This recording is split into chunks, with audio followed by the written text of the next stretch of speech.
Hello everyone. In today's video we are going to learn about resistive transducer.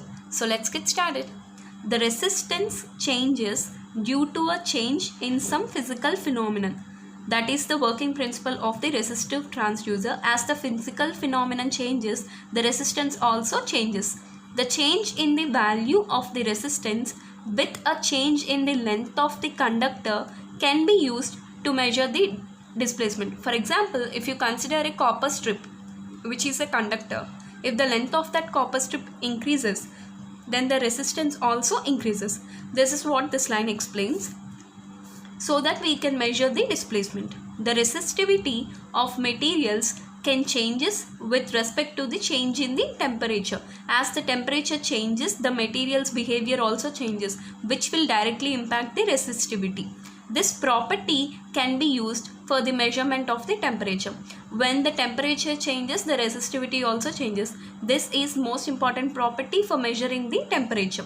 And the length of the conductor strip is the most important property for measuring the displacement. Now, here is the most familiar example, potentiometer.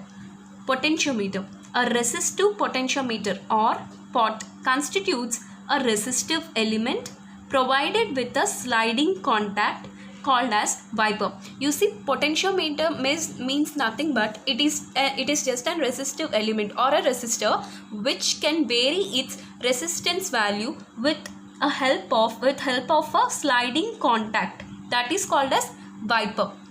The motion of these sliding contact may be translatory, means linear, or rotational. Rotational in the sense you can rotate it circular wise.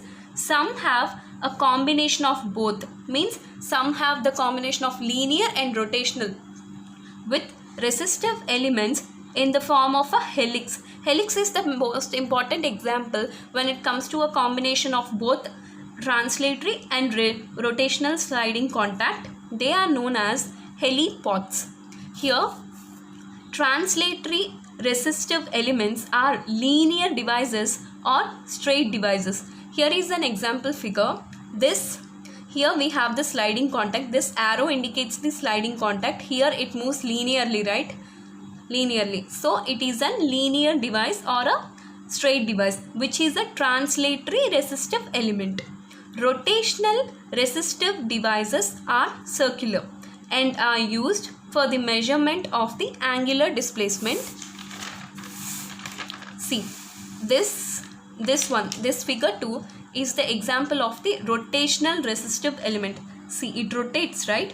Here the sliding contact rotates, which is used to calculate the rotational displacement.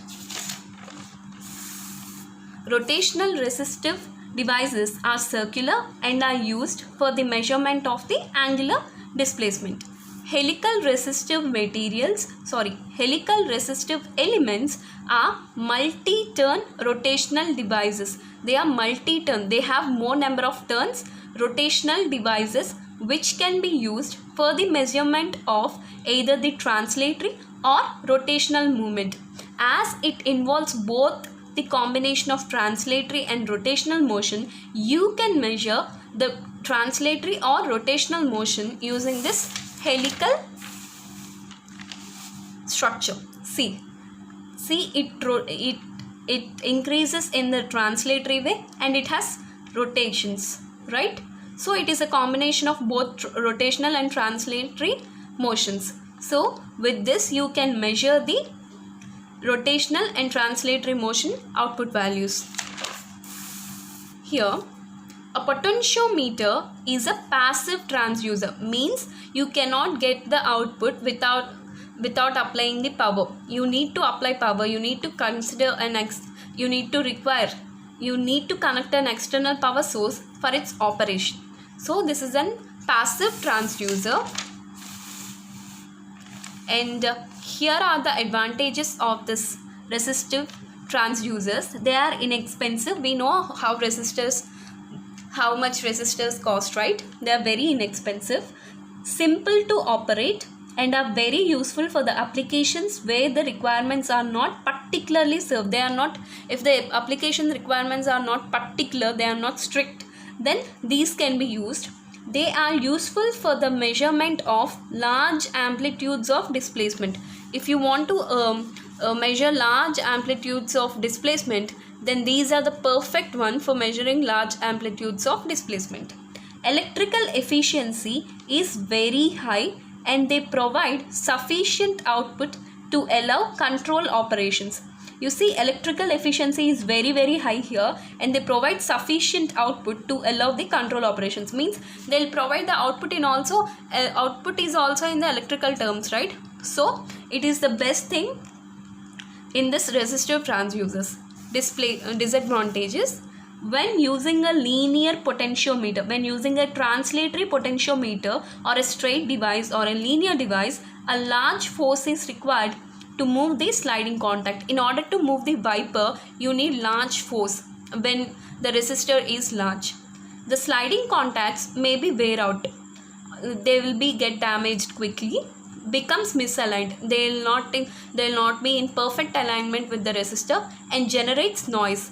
If they are moved frequently, unnecessarily, they will generate noise, right? Thank you so much for watching this video. If you find my video worth watching, please do subscribe to my channel.